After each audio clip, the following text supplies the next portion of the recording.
What's up everybody, George is here, and today we will react one interesting video which is about steroids, and title is Steroids Are Awesome, and let's see if the steroid is really awesome or no. Let's start watch.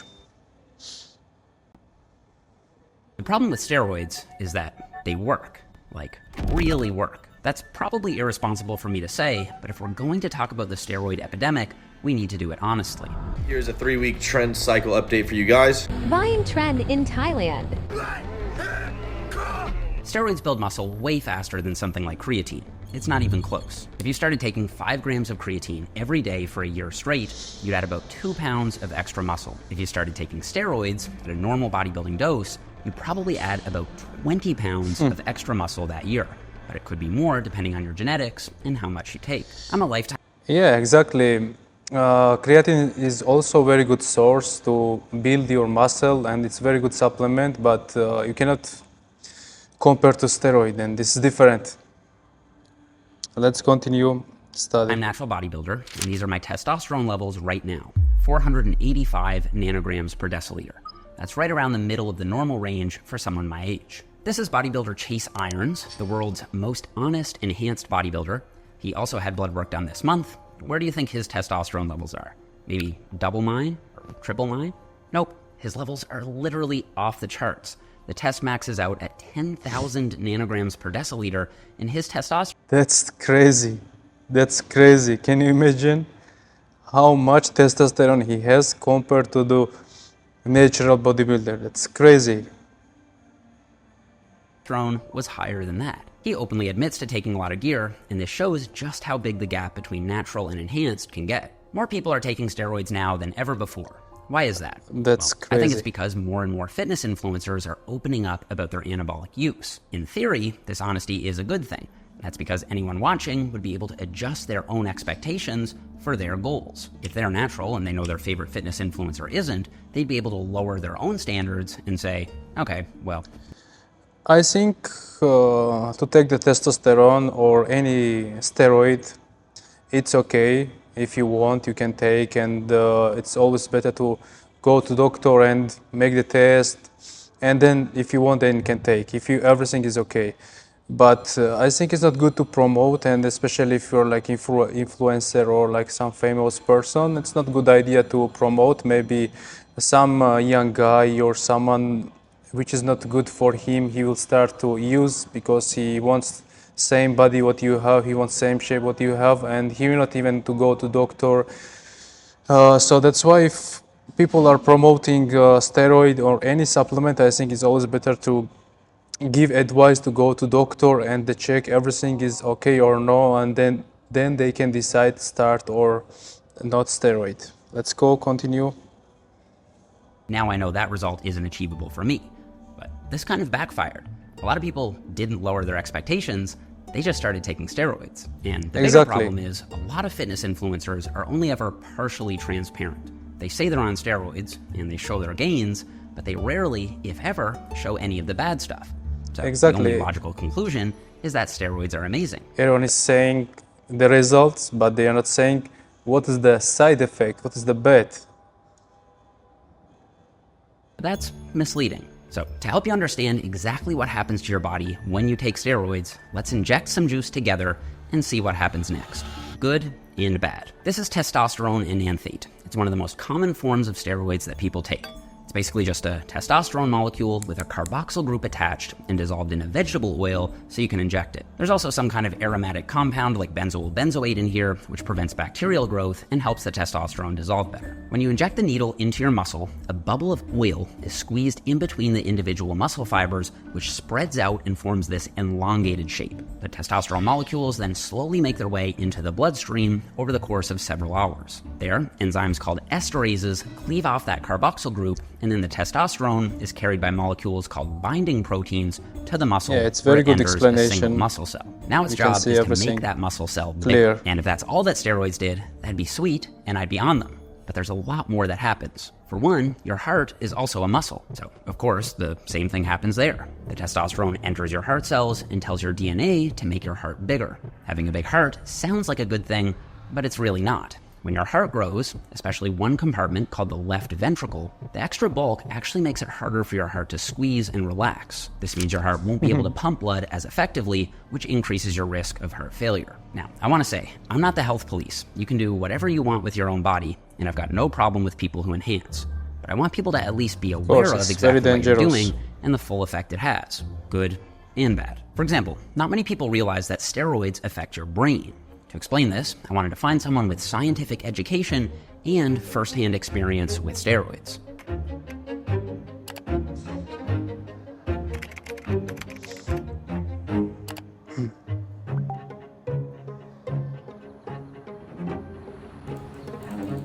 Hey. Can you hear me okay, Mike? Yeah. Let's Steroids see. can cause in many Interesting. people really high levels of What he will anxiety. say. It's dose dependent. It's also compound dependent. Things like Tren cause way more anxiety than other milder compounds like Primo. So this is fun. I haven't admitted this yet, but it's not a particularly crazy admission. I recently took a validated, empirically validated, scientifically based scale for anxiety. And actually currently, right now, I have severe anxiety disorder. It's probably the most severe type of anxiety disorder, short of like panic disorder.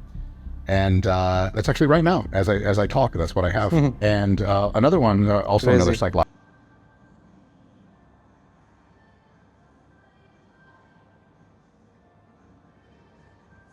But I respect this guy because he's saying what side is effect. the result Some types of by your using the intelligence steroid degrade on over himself, time and with steroid I use. respect to him This is because tested in he's people saying currently using steroids and people who used that's to use steroids. Most people are just totally unaware that steroids have that potential effect on IQ reduction. And since IQ or just intelligence is such a global quality that you probably want to hang out to most of it as much as you have.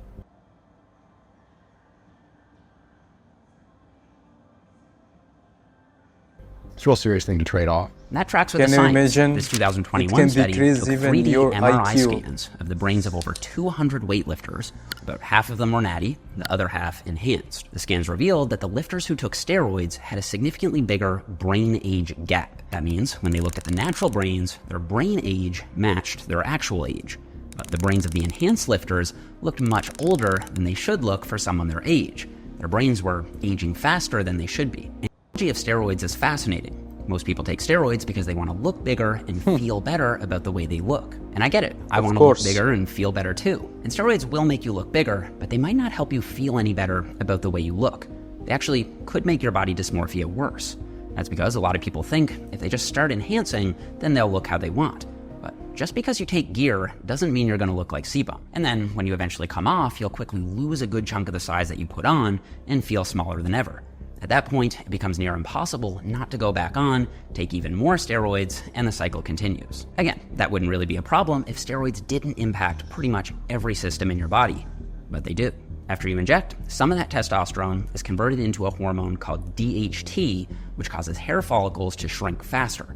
This is why so many bodybuilders are bald in their 20s. Some testosterone is also converted into estrogen, which can increase breast tissue formation in men, leading to soft, puffy nipples, also known as gyno. The most reliable way to get rid of gyno is surgery, and while most people will take other drugs to prevent that conversion to estrogen, crazy. almost every bodybuilder you know has had to deal with gyno at some point. Injecting testosterone also lets your testicles know that there's more than enough testosterone to go around, so they shrink to about 1/2 of their usual size. The shrinkage quickly shuts down your body's natural ability to make its own testosterone, which is why some people need to inject testosterone for the rest of their life. Steroids also make sebaceous glands on your skin grow bigger, which causes them to overproduce a sticky, oily substance called sebum. Sebum moisturizes and protects your skin in normal amounts, but causes acne when overproduced. Steroid users will try to combat this by taking other drugs for acne treatment, but then they have Crazy. their own side effects. What would be a side effect that most people wouldn't be aware of until you've kind of done it? Yeah, it's a good question. There are a few of those I can think of. Because anabolic steroids are mostly gotten in, at least the United States and Canada, through underground laboratories, some of the gear you get is like damn near farmer grade. It goes in smooth as butter, never does anything, no inflammation.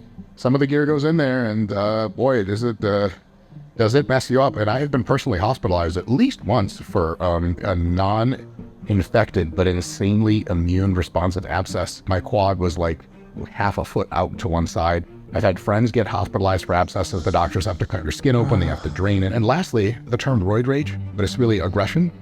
And it very infrequently displays itself as actual bioattacks. This is so but dangerous, the thoughts so you get on dangerous. steroids are disturbing. You might like war movies and stuff, but if there's a war movie playing in your head every single second you're awake and asleep, it gets a little old after a while. But you have big muscles, so I guess that's cool. So that's how the cookie crumbles. Let me get a second opinion on that.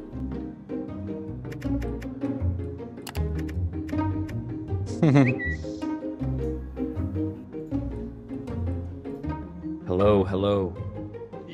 Yo. A pretty common reported anecdote is feeling like you just hit puberty again. For the first 6 to 8 weeks, it literally feels like you're 16 years old again. Is that a good thing or a bad thing? It's probably not a good thing overall because you're now an adult with the libido of a raging 16-year-old and you have responsibilities and things to keep up with, and all you can think about is your perpetually erect penis, basically, which is not ideal. Increased probability of injury. This is sometimes talked about when your strength is skyrocketing. Your connective tissue cannot maintain the pace of your muscular strength, and often this will lead to unnecessary injury in the gym because, if your bench goes up 50 pounds in 6 weeks, you're not gonna hold back. You're gonna keep pushing because this. Yes, exactly. When you're using the steroid, you're getting so much power more fast, and because of this, your muscle and your tendons, they are not ready to this force and for this weight, and that's why there's always huge chance that you get injured during the cycle because you are starting to lift the heavy weights fast. So it's always better, even if you're using the steroid, always add the weight slowly and avoid any injury. And let's go continue. Weight feels like a feather now. You're gonna, go as far as it can take you, but your connective tissue is not keeping up with that pace, and this you'll see often bodybuilders that end up with brutal injuries. It's hard to say how much steroids shorten your lifespan, but they definitely do. One 2024 paper followed over 1,000 steroid users for 11 years with an average age of 27. During the same time frame, they also followed 60,000 people of the same age, but not on steroids. 2.8% of the steroid users had died by the follow-up, while only 1% of the non-steroid users had died. That's a lot of excess deaths, which led the authors to note that the excess death rate in this young adult population is striking. Of course, this depends on the dose that you're taking. I think what a lot of people think is, I'm not going to go crazy with the juice. I'm just going to do a little sports TRT or whatever, 150, 200 milligrams a week. How do you feel about that? I think the word TRT is very conflated with baby cycle essentially at this point. When you're on TRT, even if it looks on paper like a normal total testosterone, it is not representative of what you could do naturally. So even if you're on low dose TRT, on paper you could define it as such, but it's certainly you're essentially on mini enhancement territory perpetually, which I'm not to say that that's bad, because that's almost like the boat I fall into myself, essentially. It's just a matter of managing the risk to reward on it, and if you feel it is worthwhile for yourself, considerate of all of the factors that underlie it. Would you say there is a healthy way to use steroids? So everything is a spectrum in this case. So there are healthier and less healthy ways, and if you want to use steroids in a healthier way, then what you're going to do is start with very small amounts of them, check your blood work, do various... This is a very interesting topic, and we have to listen carefully and remember before we will start to take the steroid, because let's see what he will say and listen carefully. Heart scans and procedure. Consult with a professional coach who does this for a living. Have a medical doctor on retainer to make sure that you're getting every several months or twice a year blood work. You check your blood pressure all the time. You cycle properly, coming on and off. You take as little gear as will accomplish the effect you're interested in. If you do that, you can definitely do it healthier than not. This is very good advice. There are ways to race a car. I agree also. And design a race car and design the suit and the crumple zones that make it safer. But as soon as you pass 200 miles an hour, safer is the term. It's not safe. It was never safe. And so steroid use is less safe almost always than not taking steroids, but you can make it very, very safe, or you can make it pretty roll the dice risky. The real big decision is on how you approach it. I notice people at a really young age coming up to me and being like, hey, like I might hop on, like, I've been training for a while now, like teenagers. Do you have like an age in mind where it's like, this is where, you're old enough to even like consider it, and before that, just figure out your training and diet? Yeah, there's a couple things that go into that. One is some kinds of steroids close your growth plates early, and that means they'll prevent you from reaching an adult height. Some men don't stop growing until they're 22 years old. And if you start taking it when you're 16, you're probably going to be a short king for much longer than you anticipate. Well, actually, a shorter king than you ended up should have become with your genetics. And to almost the same group of people to whom jacked lifestyle is important, being as tall as possible is also important, seemingly. Another thing is the brain develops in very, very high-level ways, well into your late 20s, and in subtle ways through your entire lifespan.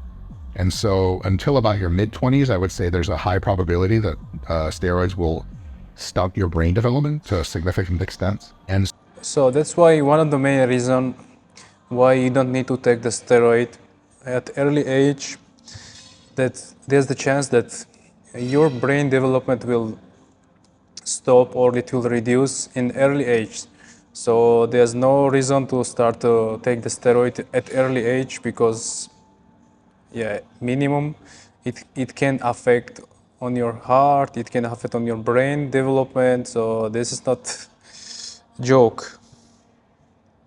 so I would say my cutoff age generally as the conversation for responsible medically supervised steroid use for serious goals by a serious individual begins at age 25. The answer I usually give is like get at least 10 years of natural training under your belt, because you'll have figured out what works for your body. And then from there, you'll also by default be at least in your like mid 20s. Most people don't start lifting until they're... I agree. Also, you have to, if you want steroid, you have to take after 25, and when you have long-term experience, minimum like 10 years, for example, and that's a good idea. Because if you are young first and the second, you don't have long time gym experience, so there's more chance you'll get any injury. You can damage your brain also, you can damage your heart, you can damage your muscle, joint, tendon, and etc. At least, in their mid-teens. So, it kind of ticks both of those boxes. And so, yeah, I always encourage people, it's like, have you been training hard and smart for 10 years? If not, then I don't think it's decision time for you yet. Exactly. I'll be honest, I agree. there have been several moments in my own bodybuilding career when enhancing has been very tempting. Even now, especially with the fitness standards increasing rapidly and more fitness influencers juicing. And I think the standards have shifted so much since, we yeah. started out like 6 years ago. Like, I was in the natty or not conversation as a physique that's like almost too good, and now six years they're like, later, "You're small, it's like you're the guy who doesn't lift but knows, But instead of enhancing, I've decided to do something different. I keep thinking maybe I've reached my natural limit for muscle growth, but have I actually? Am I actually at my natty limit, or have I just not been training as hard and smart as I could be? I wasn't going to reveal this, but this year I'm doing an experiment with McMaster University here in Canada to see how much muscle it's possible for me to build naturally this deep into my lifting journey. If I do everything perfectly, can I still make gains naturally? So for this entire year, I've been doing everything 100% perfectly in the gym. I'm tracking every single set, taking the last set of every exercise to true technical failure. I'm not skipping any sets or any workouts. I'm also committing 100% to my diet. I haven't missed a single day tracking in macro factor, and I've hit my calorie and protein goal every single day. Now, I'll be sharing my full results at the end of this year, but I can say that I've definitely made some solid gains already. This doesn't always show up as well on camera, but I've gotten more compliments about having put on some solid size at my local gym than I've gotten in years. But similar to me, what happens to a lot of guys is that they think they're at their natty limit and only steroids will help, when in reality, they're probably just not being as diligent with their training and their nutrition as they could be. Why not dial that up to 100% first? Then you can make that decision. Exactly. That's how I feel anyway. And if you want to commit and join me on a year-long journey to truly dedicated lifting and eating, consider downloading my nutrition app, Macro Factor. You can try it for 2 weeks for free to see if you like it first. Yeah, exactly. This was very good video. I like it. And first, if you want to start steroid, first you have to go to doctor, check your health. If everything is okay, then you can start based on your goal, and always monitor with doctor. But it's also better first, for example, like as they said also, and I also agree, 5-10 years, train hard, get some result yourself, eat healthy, train hard, and then you can decide you want steroid or no. If you're not satisfying your result, maybe steroid can help you more.